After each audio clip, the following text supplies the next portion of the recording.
ভাইরা আমার দোস্তরা, আল্লাহ তাবারাক ওয়া তাআলা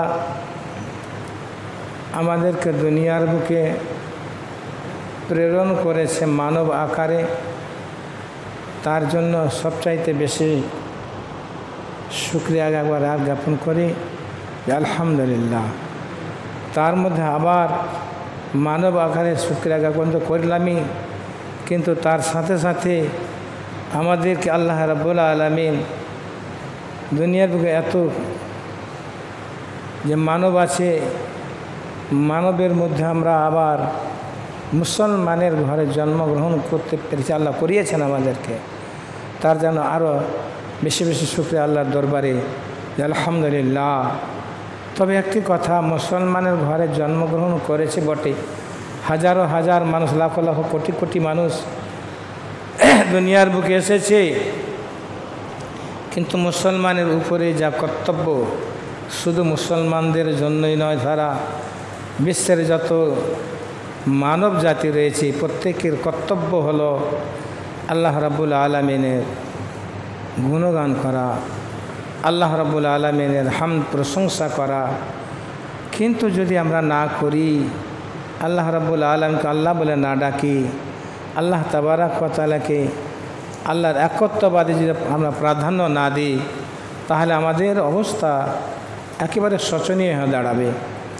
যেটা হবে কি, মাহশারে ময়দানে আল্লাহ তাবারাক ওয়া তাআলা আমাদেরকে কী করবেন, সে মাহশারে ময়দানে এমনভাবে তুলবেন যেটা আল্লাহ তাবারাক ওয়া তাআলা বলেছেন যে দুনিয়ার বুকের মানুষ তোমরা শোনো, যে তোমরা যদি আমার ওমান আরাদান জিকরি ফাইন্না লাহু মাঈশাতান দানকা ওয়া নাহশুরু ইয়াওমাল কিয়ামাতি আমা।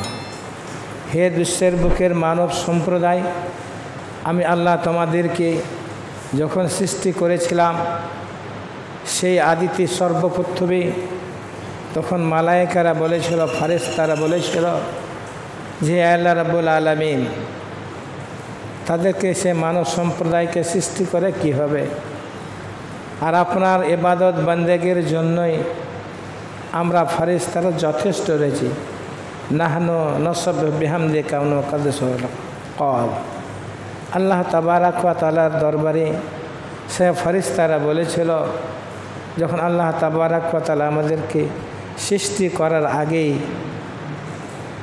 সে ফেরেশতাদের নিয়ে আলাপ আলোচনা করলো, ওয়াইজ কালা রাব্বুকা লিল মালায়েকাতি ইন্নী জাইলুন ফিল আরদি খলিফাতান। হে আমার ফেরেশতা মণ্ডলীরা, তোমরা শোনো, আমি আমার খলিফা, আমি আমার প্রতিনিধি দুনিয়ার বুকে প্রেরণ করি। ওয়াইজ কালা রাব্বুকা লিল মালায়েকাতি ইন্নী জাইলুন ফিল আরদি খলিফাতান ক্বালু আতাজআলু ফিহা মা ইউফসিদু ফিহা ওয়া ইয়াসফিকুদ দিমা। সেই সময়ে ফেরেশতাদের যখন নিয়ে আলোচনা করলেন, ফেরেশতারা একটি কথা বললেন কি, হে আল্লাহ রাব্বুল আলামিন, তাদেরকে দুনিয়ার বুকে পাঠিয়ে কী লাভ হবে? কালু আতাজআলু, তাদেরকে যে পাঠাবেন দুনিয়ার বুকে যাবে তারা মারামারি করবে, রক্তাক্ত করে দেবে, খুনাখুনি করবে। আর যদি আপনার ইবাদত বন্দেগের প্রয়োজন হয়, তাহলে আমরা ওয়া নাহনু নুসাব্বিহু বিহামদিকা ওয়া নুকাদ্দিসু লাক, আমরা আপনার ইবাদত বন্দেগী, শুকুর গুজারি ইত্যাদি ইত্যাদি ভালো ভালো কাজগুলো তো আমরা করতেই রয়েছি। আল্লাহ তাবারাক ওয়া তাআলা সেই সময় বলেছিল, হে আমার ফেরেশতারা ও আমার মালায়েকরা শোনো, আলা ইন্নী আলামু মা লা তা'লামুন, যে সম্বন্ধে আমি জ্ঞান রাখি, যে সম্বন্ধে আমার অভিজ্ঞতা আছে, সে সম্বন্ধে তোমাদের অভিজ্ঞতা নাই।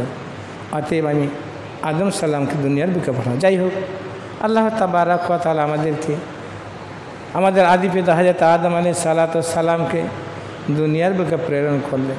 পর্যায়ক্রমে আস্তে আস্তে আমরা এখন দুনিয়ার বুকে যা পরিস্থিতি দাঁড়াচ্ছে দেখছেন, সেই অবস্থাতে ফেরেশতাদের কথা কিছু প্রযোজ্য হচ্ছে।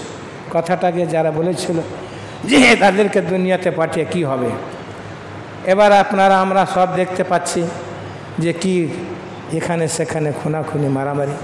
কিন্তু যাই হোক, তার মধ্যে আবার আল্লাহ তাবারক ওয়া তাআলা আমাদের উপরে রহম করম করেছেন, আমাদেরকে আইনের কিছু জিনিস দান করেছেন। যেমন কালামুল্লাহ, আমাদের কোরআনুল কারীম যে দান করেছে, সে কোরআনুল কারীম আমাদের কাছে এসেছে। আর সেই সম্বন্ধে আল্লাহ তাবারক ওয়া তাআলা কোরআনুল কারীমের মধ্যে বলে দিলেন, হে দুনিয়ার বুকের মুসলমান সম্প্রদায়, যারা ঈমান এনেছ, এমনিতে আমরা কিছু কিছু মানুষ আছি মুসলমানের ঘরে জন্মগ্রহণ করে আমরা ঈমানদার হয়ে গেলাম, কিন্তু এত সহজ নয়। আমাদেরকে ঈমান আনলে ঈমানের সাথে সাথে আমাদের যে শরীয়তের কাজগুলো অবশ্যই পালন করতে হবে। শরীয়তের মধ্যে যেগুলো জিনিস দেওয়া আছে, সে শরীয়তের কাজ যদি আমরা পালন না করতে পারি, তাহলে আমরা ঈমানদারও হতে পারলাম না, মুমিনও হতে পারলাম না, মুসলমানও হতে পারলাম না। সে শরীয়তের মধ্যে যে সমস্ত যে দেওয়া আছে, যেমন বিশেষ করে আমাদের কলমায়ে তাইয়্যিবা লা ইলাহা ইল্লাল্লাহু মুহাম্মাদুর রাসূলুল্লাহ, আমাদেরকে একবার মুখে উচ্চারণ করে পড়তে হবে, দিলের মধ্যে বিশ্বাস রাখতে হবে লা ইলাহা ইল্লাল্লাহ, কোনো মাবুদ নাই দুনিয়ার বুকে একমাত্র আল্লাহ তাবারক ওয়া তাআলা ছাড়া, একমাত্র আল্লাহ তাবারক ওয়া তাআলা ছাড়া দুনিয়ার মধ্যে কোনো ইলা নাই। একমাত্র আমাদের ইলা হচ্ছে সে আল্লাহ তাবারক ওয়া তাআলা। আর তিনার প্রেরিত পুরুষ, তিনার প্রেরিত রাসূল হযরত মুহাম্মদ রাসূলুল্লাহ সাল্লাল্লাহু আলাইহি ওয়াসাল্লাম, যে মুহাম্মদ সাল্লাল্লাহু আলাইহি সাল্লামের উপরে অবতীর্ণ হয়েছে 30 পারা এই কোরআনুল কারীম। সেই কোরআনুল কারীমটা আমাদের চলার একটা রাস্তা। সেই কোরআনুল কারীম পড়ে বুঝে সুঝে আমাদেরকে দুনিয়ার বুকে চলতে হবে। যেমন ওকালে আপনার কোর্টের মধ্যে ওকালতি করে যারা, ওকালতি বই পাওয়া যায়, ওকালতি বইকে মধ্যে কোনো একটা ফাঁক পেলে বড় বড় আপনার একে মার্ডার কেসের আসামিকে মুক্তদান করে দিতে পারে। তো ঠিক তেমনি আমাদের সেই কোরআনুল কারীমের উপরে দুনিয়ার কোনো আর কিতাব নেই। সে কোরআনুল কারীম এর মধ্যে আমাদেরকে বলিয়ে দিয়েছেন, তোমরা একমাত্র সে যে প্রথমে তোমরা পড়লে কি কালমা তাইয়্যিবা লা ইলাহা, নাই কোনো মাবুদ একমাত্র সে আল্লাহ মহান, নাই কোনো মাবুদ লা ইলাহা ইল্লাল্লাহ, কোনো মাবুদ নেই একমাত্র আল্লাহ ছাড়া। এবার ইবাদতের যোগ্য, ইবাদতের প্রশংসার যোগ্য একমাত্র আল্লাহ। তো আমার প্রশংসা করবে তোমরা সকাল সন্ধ্যায়, দুপুরে রাত্রে কিনারায়। যেমন আকিমিস সালাত লিদুলুকিশ শামস ইলা গাসাকিল লাইল ওয়া কুরআন আল ফাজরি ইন্না কুরআন আল ফাজরি কানা মাশহুদা। আল্লাহ তাবারক ওয়া তাআলা বললেন যে তোমরা নামাজ আদা করবে, সালাত আদা করবে। কোন টাইমে? আকিমিস সালাত লিদুলুকিশ শামস, জোহরের ওয়াক্তের কথা বলার, আপনার সূর্যটা ঢলে যাওয়ার সাথে সাথে আউয়াল ওয়াক্তে আদা করবে। তারপরে আসরে, তারপরে ইলা গাসাকিল লাইল, সেখানে দু ওয়াক্তের কথা বলা হলো। গাসাকিল লাইল রাতের কিনারায়, আর একটু পরে সে 2 ওয়াক্তের মাগরিব এশা। আর কুরআন আল ফাজরি, আর ফজর ওয়াক্তের কথা বলা হলো। যাই হোক, সেই ওয়াক্তগুলোতে আমাদের ইবাদত করতে হবে। কেমনভাবে ইবাদত করতে হবে? আল্লাহ তাবারক ওয়া তাআলা হাবিব হুজুর আকরাম সাল্লাল্লাহু আলাইহি ওয়াসাল্লাম যেইভাবে ইবাদত করেছেন, তিনি হাদিস শরীফের মধ্যে বলে দিয়েছেন কি, যে তোমরা নামাজটা আদা করবে। কিভাবে আদা করবে? সালাতটা কিভাবে আদা করবে? যে আমাকে যেভাবে দেখেছো, আমাকে যেভাবে দেখছো সালাত আদায় করতে, সাল্লু কামা রাআইতুমুনি উসাল্লি, আমাকে যেভাবে দেখছো সেইভাবে আদা করবে। তো সেইভাবে আদায়ের কথাগুলো কোথায় কোথায় আছে? সহি মুসলিম শরীফ, সহি বুখারী শরীফ, সহি তিরমিজি ইত্যাদি ইত্যাদি কিতাবের মধ্যে আপনার হাদিস শরীফের মধ্যে রয়েছে। সেইগুলোকে দেখে আমরা যদি পালন না করি, তাহলে আমাদের অসুবিধা হবে, আর সেটার অন্যদিকে গেলে আলাদা হবে। তাই ভাই আমার, রব্বুল আলামিন বলেছেন কি, যে আমার সেই ইবাদত তোমরা করবে কেমনভাবে? আমার নবী যেইভাবে ইবাদত করেছে, যেইভাবে সালাত আদা করেছে, ঠিক সেইভাবে সালাতটা আদা করতে হবে। কিন্তু এখনকার যুগের মানুষ, আমরা একটি কথা মনে পড়লো, যেই কথাটা হচ্ছে ইলম বলে একটা কথা। আর তার আগে একটি কথা আরও পেশ করলাম, ওমান আরাদান জিকিরি ফাইন্না লাহু মাঈশাতান দানকা ওয়া নাহশুরু ইয়াওমাল কিয়ামাতি আমা। আল্লাহ তাবারাক ওয়া তাআলা বলেন, যেই ব্যক্তি আমার ইবাদত থেকে, আমার জিকির আজগার থেকে, আমার স্মরণ থেকে অন্যদিকে মুখ ফিরিয়ে নেবে, আমার ইবাদত করবে না, আমি আল্লাহ তাদেরকে কিয়ামতের দিনে কি করব? ওমান আরাদান জিকিরি ফাইন্না লাহু মাঈশাতান দানকা, তার হায়াতে জিন্দেগিটাকে আমি কঠোর করে কঠিন করে দেবো, সংকোচময় করে দেব। তার জিন্দেগি যতই টাকা পয়সা ধন দৌলত হোক, কিন্তু তার যেন সবসময় অভাব, সবসময় অশান্তি, কোনো সময় ব্যারামের অশান্তি, কোনো সময় কোথায় কী গাড়ি অ্যাক্সিডেন্ট ইত্যাদি, এই ধরনের তার মধ্যে একটা সবসময় দিতেই থাকবে। আর যেই ব্যক্তি আমার স্মরণ করবে, আমার ইবাদত করবে, তার মধ্যে সেরকমের কিছু থাকবে না। আর হবে কি, যেই ব্যক্তিটা আমার স্মরণ থেকে বিমুখ হয়ে থাকবে, আমার দিকে থাকবে না, তাকে মাহশার ময়দানে ইয়াউমাল কিয়ামাতে আমা, তাকে আমি অন্ধ করে তুলব। অর্থাৎ তাকে কি, যেমন আপনার অন্ধ হয়ে যায়, যেমন মানুষ জুতি যে মানুষ কোনো অন্ধ হয়, সে তার অবস্থাটা কি হবে, সে দেখতে পাবে না। একটা মানব, চাক্ষুষ্মান মানব আর একটা অন্ধ মানব, দুটা কি সমান? একটা যে চোখ থাকতে অন্ধ, যেমন আমি আপনার দুনিয়ার বুকে আছি, কিছু সম্প্রদায় আছে, কিছু ভাই আছে যারা চোখ আছে বটে কিন্তু দেখতে পায় না, দুনিয়াতে অন্ধ। তারাই যারা নিরক্ষর, যারা পড়তে জানে না, তারা হচ্ছে নিরক্ষর। আর তারা হলো কি, তাদেরকে অন্ধ আবার বলা হয়েছে। চোখ থাকতে অন্ধ হলো যারা নিরক্ষর মানুষ। আর আবার একটা জিনিস আর দেখতে পাওয়া যাচ্ছে এখন বর্তমানে, যে নিরক্ষর না, সাক্ষরতা যারা, যারা পড়তে পারে, বুঝতে পারে, সব জ্ঞান যাদের আছে, তারা আবার নিরক্ষরের মতো চলাফেরা করে। যেমন গতকাল পরশু মাত্র 3-4 দিন আগের কথা, কোনো একটা মানুষের কাছে গেলাম, তিনার কাছে সহি কিতাব রয়েছে, সহি কিতাব রয়েছে 6খানা, আর একটা মিসকাতের 7খানা কিতাব আমাকে দিয়েই দিল। ও আর পড়ার মতন লোক নেই, নামধাম বলছি না কিছুই। সে তাকে, আমার কথাটা মনে ছিল যে, যেমন এখন আমাদের মধ্যে চলছে খুব, আমরা এখানে যারা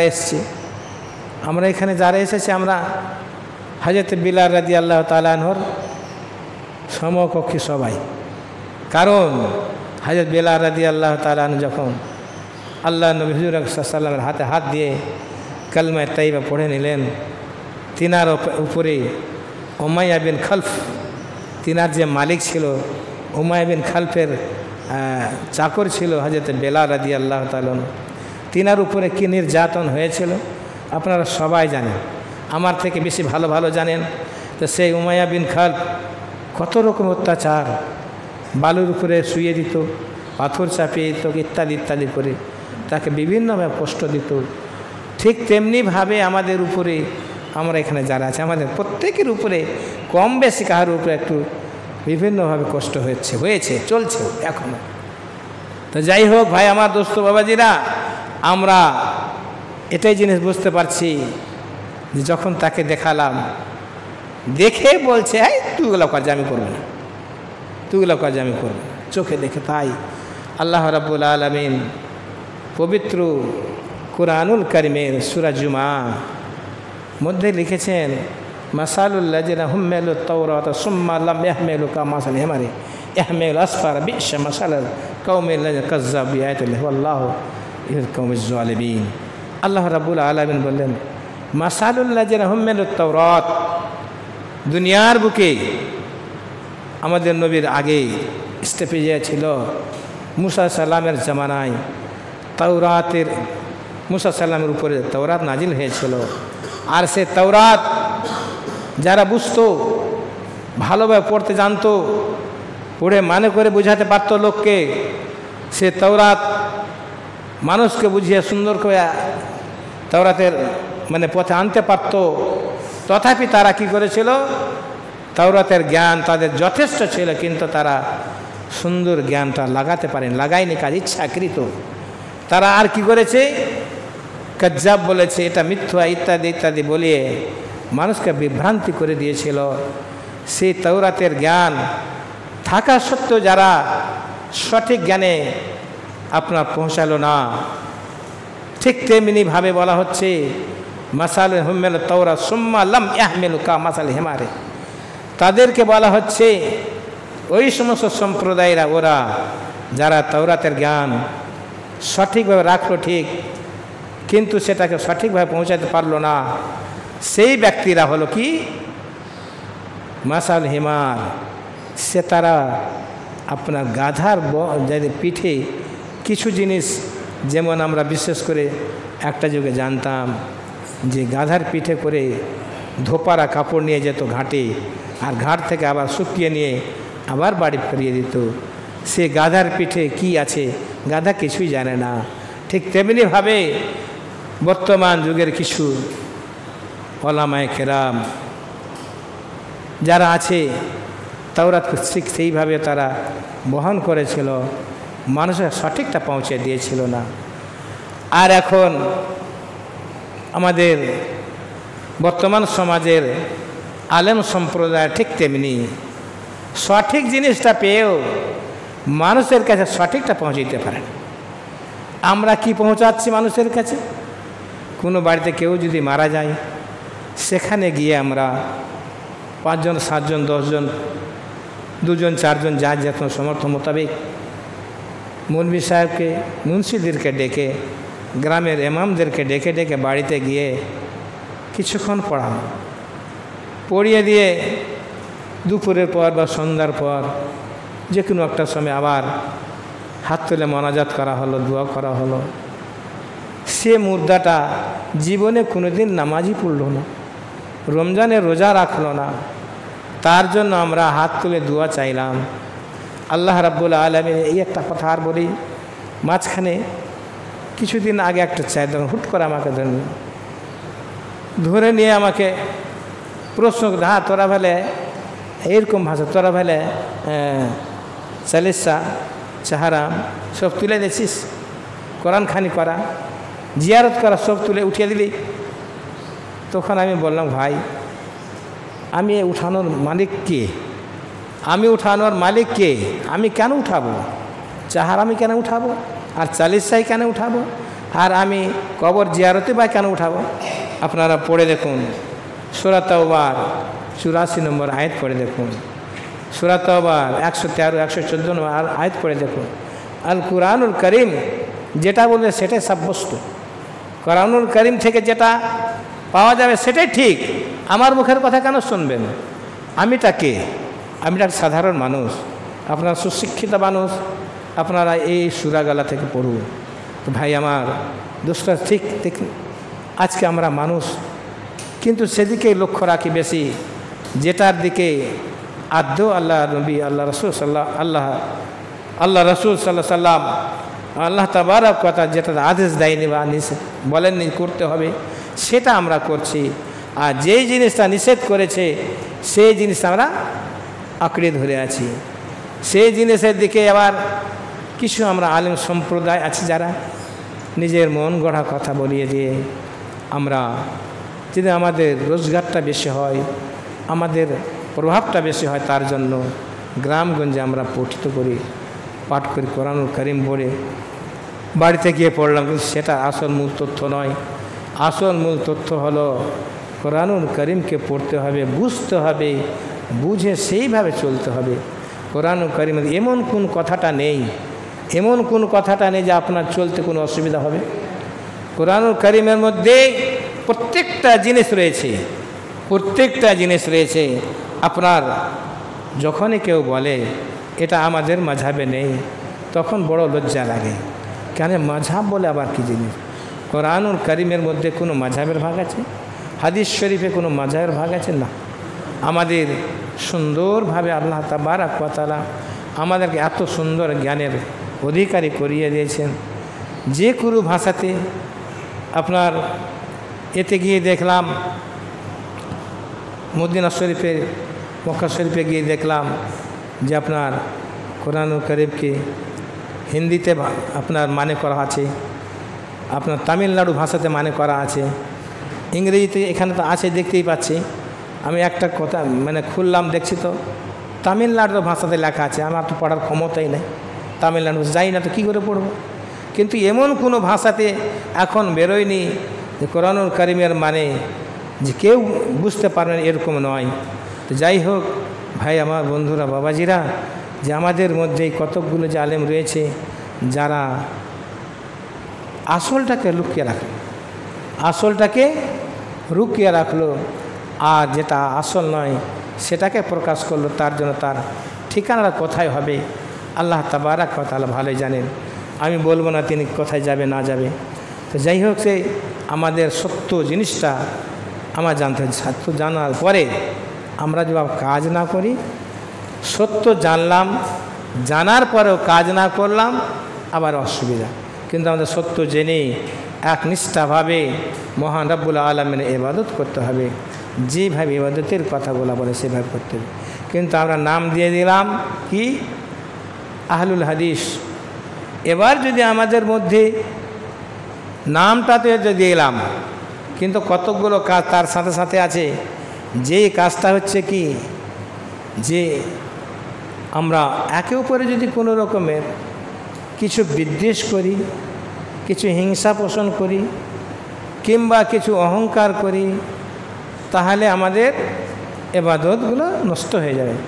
ইন্নাল্লাহ লা মান কানা মুখতালান ফাকুরা। আল্লাহ রাব্বুল আলামিন বলে, আমি যদি বলি আমি সঠিকভাবে চলছি, আমি নবীর তরিকায় চলছি, আমি আল্লাহর কথা মেনে চলছি, ওদের কথা এ ধরনের যদি আমাদের মধ্যে কোনো একটা অহংকার আসে, তাহলে হবে কি আল্লাহ রাব্বুল আলামিন ইন্নাল্লাহ লা মান কানা মুখতালান ফাকুরা।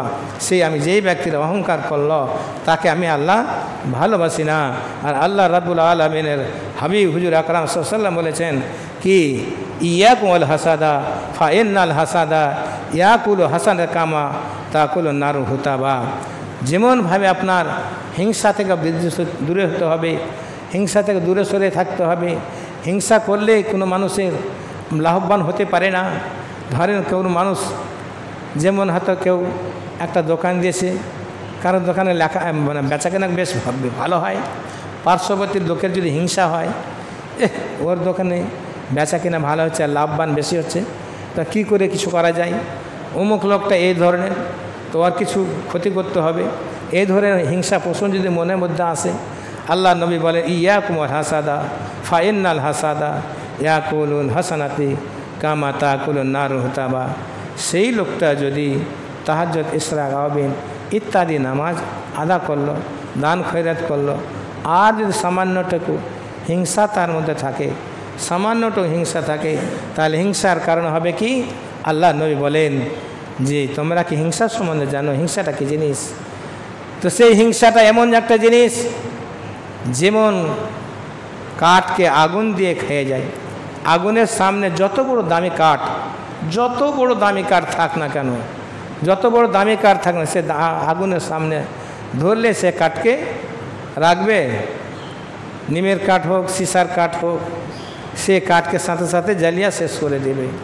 ঠিক তদ্রূপ আমার আপনার মধ্যে যদি কোনো রকমের হিংসা থাকে, যে কোনো মানে যে কোনো প্রকারে হিংসা হোক না কেন, তাহলে সেই হিংসাটাতে কী করবে?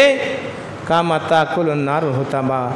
যেমন খড়িকে আপনার আগুনে পুড়িয়ে ছাড় করে দেয়, ঠিক তেমনি আপনার আমার নেক আমলগুলোকে সেই হিংসার দ্বারাতে পুড়িয়ে শেষ করে দেবে। অতএব যেন আল্লাহ তাবারাক ওয়া তাআলা আমাদেরকে তৌফিক দান করে যেন আমরা হিংসা থেকে বাঁচতে পারি, অহংকার থেকে বাঁচতে পারি। অহংকার করলেও ক্ষতি, আর হিংসা করলেও ক্ষতি। ভাই আমার দোস্তরা, আমাদের মধ্যে অনেকেরই হতে পারে যে অমুকের বাগানে আমটা হয়েছে, কিছু একটা করে দেয়, ঝরে যাবে ইত্যাদি। সেদিক থেকে আল্লাহ আমাদেরকে যেন বাঁচিয়ে দেন। আর একটি কথা, আমরা যতদিন আল্লাহ যতদিন দুনিয়ার বুকে বেঁচে থাকবো, আল্লাহ তাবারাক ওয়া তাআলা আমাদেরকে এটা তৌফিক দান করেন, সঠিক জ্ঞান, সঠিক বুদ্ধি। জ্ঞানের কথা বলতে গিয়ে একটি কথা বলি, জ্ঞানটা হচ্ছে তিন প্রকারের। জ্ঞানটা হচ্ছে তিন প্রকারের। একটা প্রকার হলো কি আপনা আপনি আল্লাহ তাবারাক ওয়া তাআলা আমাকে জ্ঞান দান করে। যেমন গরু, ছাগল, ভেড়া, মানুষ ইত্যাদি যে কোনো মানুষের বাচ্চা যদি হয়, গরুর যদি বাচ্চা হয় তো গরুকেও একটা আছে যে তার বাচ্চাকে দুধ খাওয়াতে হবে। ছাগলের বাচ্চা হলে ছাগল জানছে যেটা আমার বাচ্চাকে দুধ খাওয়াতে, কুকুরও জানে, ইত্যাদি পশু পক্ষী যত আছে, মানুষও জানছে আমার বাচ্চাকে দুধ খাইয়ে আরও কিছু খাইয়ে তাকে দুনিয়া বড় করতে হবে, বংশ বিস্তার করাতে হবে। একটা এলেম সবার মধ্যেই থাকে, আর একটা এলেম হচ্ছে যে আপনার অর্জিত এলেম, বই পুঁথি পড়ে এলেম। সেই এলেমের মধ্যে আমাদের এলেম, একটা এলেম হচ্ছে কি, সেই এলেমের মধ্যে আপনার দুটা ক্যাটাগরি হয়ে গেল। সে একটা এলেম শিক্ষা গ্রহণ করার পরে সঠিক পথে লাগাতে পারলাম, ইঞ্জিনিয়ার হলো, ডাক্তার হলো, কবিরাজ হলো, মুহাদ্দিস মুফাক্কির হলো, সুন্দরভাবে কবি হলো, ইত্যাদি হলো। এ একটা ইলম শিক্ষা করলো। আর একটা ইলমের মাধ্যমে হলো কি, ওহী দ্বারা নবী এবং রসুলদের মাধ্যমে ওহী বা ইলহাম দ্বারা একটা জ্ঞান হলো। আর কিছু মানবের মধ্যে খুবই সুন্দর মানুষ, বড় বড় মুহাদ্দিস, বড় আপনার ওলামায়ে কেরাম হলো। যেমন এখন জ্ঞান শিক্ষা করলো, বিবেক বুদ্ধি করলো, এক সম্প্রদায়ের মানুষ খুবই বিজ্ঞ আলেম হলো, কিন্তু এখন বলছে কি 2 রাকাত নামাজ ছাড়া আর কিছু পড়া যাবে না। নিশ্চয় সে বড় মাথা আছে। সে কেমন করে বললো আল্লাহ পাক জানে। সেই এলেমটা দ্বারা একটা শয়তানের পথে নিয়ে গেল, আর একটা আপনাকে জান্নাতি পথে প্রতীক করলো। একটা ইলহাম ওলি দিয়ে সুন্দর জ্ঞান শিক্ষা করে হাদিস করার মাধ্যমেই আপনাকে জান্নাতের পথে যেটা নিয়ে গেল, সেটা হলো সঠিক জ্ঞান শিক্ষা অর্জন হলো। আর যেটা জ্ঞানে আপনার জাহান্নামের মধ্যে যেতে হলো, সেটা জ্ঞানে আপনার শয়তানিক জ্ঞান হলো শিক্ষা। আমি ভাবতে পারি না আমার বুজুর্গ ভাইরা, মুহাদ্দিস ভাইরা কেন যে সঠিক জীবন পাওয়ার পরে কোরআনুল কারীমকে কেন মানুষকে সঠিকভাবে বলে না, এটা বুঝে উঠতে পারে না। আমি নিজেও বুঝে উঠতে পারি না কিসের জন্য হলো। যেমন কথাটা বললাম, তওবা সূরার মধ্যে যদি যেটা আছে 84 আয়াত নম্বরে, সেটা যদি মানুষের কাছে প্রত্যেকের ঘরে ঘরে পৌঁছে দেওয়া হয়, তো তোমরা এইভাবে যে চলো, নামাজ না আদা করো, তাহলে তোমাদের জানাজাই যাব না, তোমাদের জানাজা পড়া সিদ্ধ হবে না, ইত্যাদি। এখন যদি আমি মানুষেরকে প্রচার করি, তাহলে আমাকে কি বলে, অমুক মৌলভী সাহেব পাগল হয়ে গেছে, এটা সবে সেটা হবে, ইত্যাদি বলার কোনো দরকার নেই। আল্লাহর কোরআনুল কারীম তিনি তো বলেই দিলেন, জাকিমিস সালাত, তোমরা নামাজ কায়েম করো, ওয়াতুজ জাকাত, তোমরা জাকাত আদা করো। আমরা জাকাত আদা করলাম না, নামাজ সালাত আদা করলাম না, তা আল্লাহর আইন কি পালন করা হলো? আল্লাহর আইন যদি আমরা পালন না করি, তাহলে আমাদের আল্লাহর কৃতজ্ঞতা স্বীকার করা হলো, আল্লাহকে মানা হলো। আল্লাহকে মানলে কলমায়ে তাইয়্যিবা লা ইলাহা ইল্লাল্লাহ মুহাম্মাদুর রাসূলুল্লাহ যেটা পড়লাম, সেটার উপরে কতটা আমল করব। সে ইচ্ছাকৃতভাবে আমরা নামাজ ছেড়ে দিই, তথাপি সেই নামাজ, সেই সালাত আমাদের একমাত্র সম্বল, আখিরাতের একমাত্র সম্বল হলো আমাদের সালাত। সেই সালাতের উপরে আবার সালাতের মধ্যে আর একটা জিনিস, সালাত আদা করি ঠিক, অনেক মানুষ গত পরশুদিন আদায় করেছিল, কালকে আগে পরশুদিনটা সালাত আদা করে গোটা জামাত মসজিদ, এর চাইতে 4 গুণ 5 গুণ বড় মসজিদ সালাত আদা করি, সালাতের নিয়ম শৃঙ্খলা নেই। আপনার রুকু সিজদার মধ্যে কি পার্থক্য তা কোনো দেখা যায় না। এক সিজদার থেকে সুন্দরভাবে বসে আর এক সিজদা করবে, তার বালাই নেই। আল্লাহু আকবার, আল্লাহু আকবার, ফের আল্লাহু আকবার।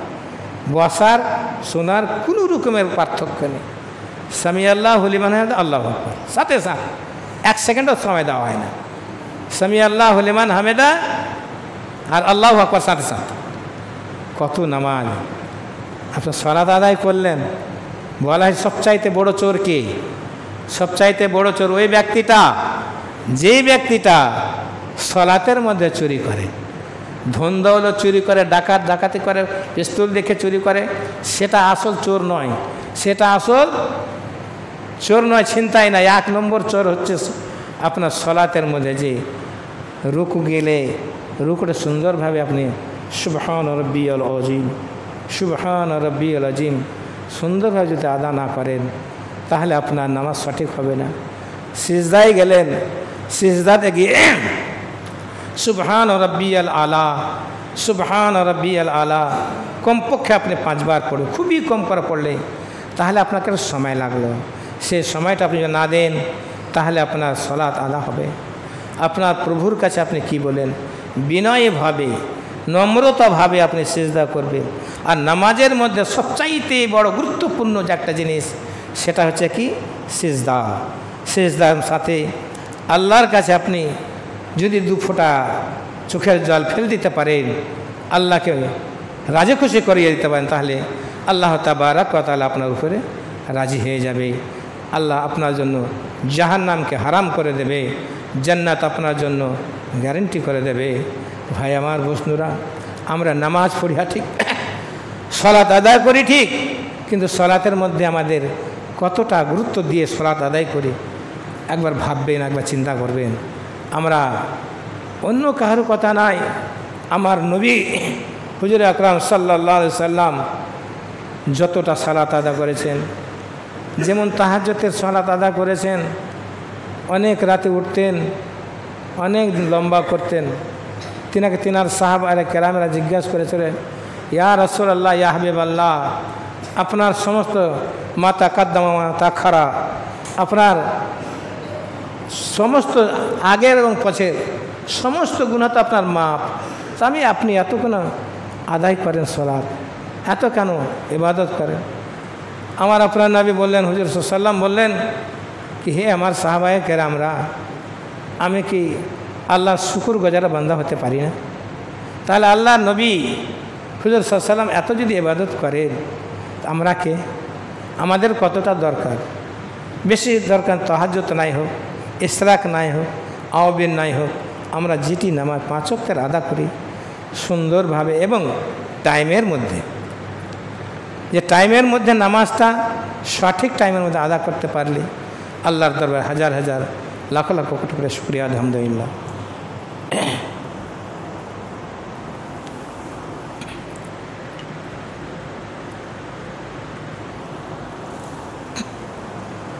আলহামদুলিল্লাহ, আলহামদুলিল্লাহ, নাহমাদুহু ওয়া নুসাল্লি আলা রাসূলিল কারীম।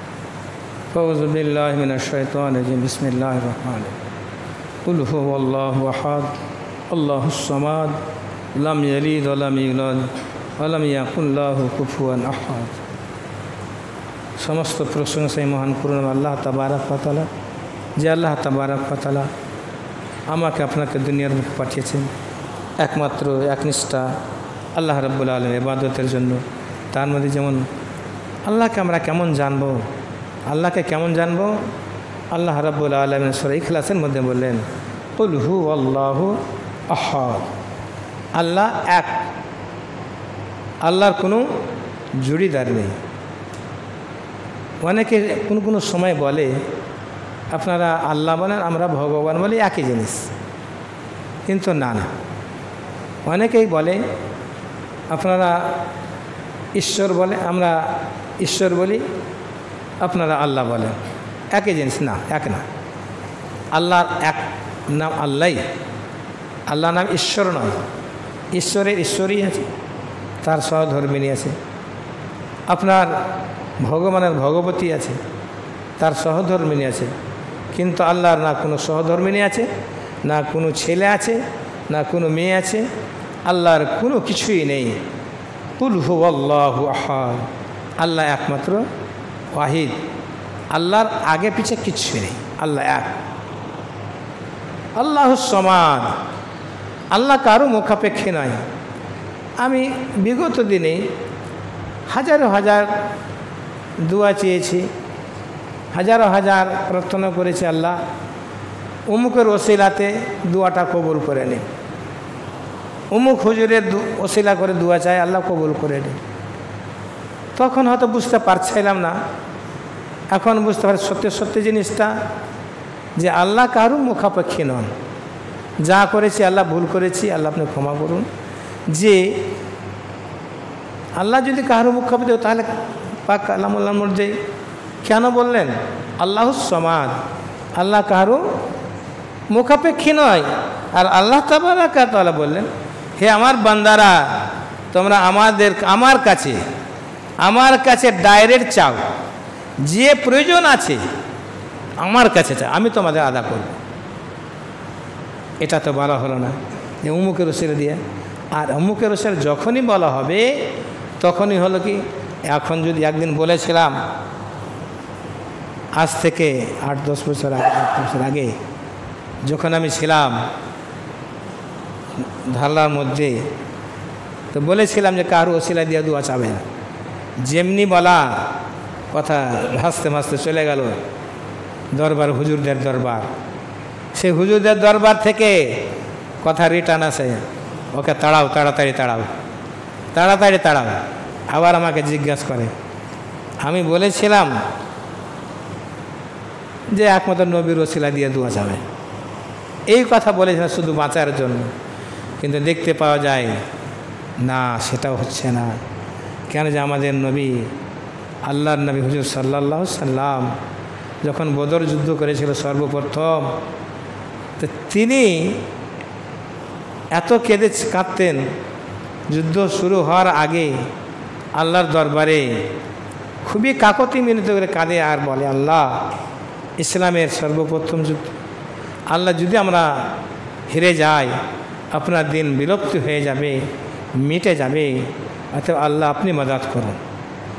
তো এখানে মানে বুঝে দেখুন যে আল্লাহর নবী আল্লাহর কাছে চাইছে। কার কাছে চাইছে? কোন কারোর কাছে? আল্লাহর নবী আল্লাহর কাছে চাইছে। আর আমরা তিনার বান্দা, আল্লাহ আমাদেরকে শিখিয়েই তো দিচ্ছে, পদুনি ইস্তাজিব লাকুম, আমার কাছে ডাইরেক্ট চাও। অনেক ওলামায়ে কেরাম বলে যে একটা তিরপালের দরকার, তো তুমি প্রধানমন্ত্রীর কাছে চাইবা যে প্রধানমন্ত্রী তোমাকে চেনে? ওলামা কেরামদের কি সেন্স, কি বুদ্ধি, বাবা তোমাকে যেতে হবে গ্রামের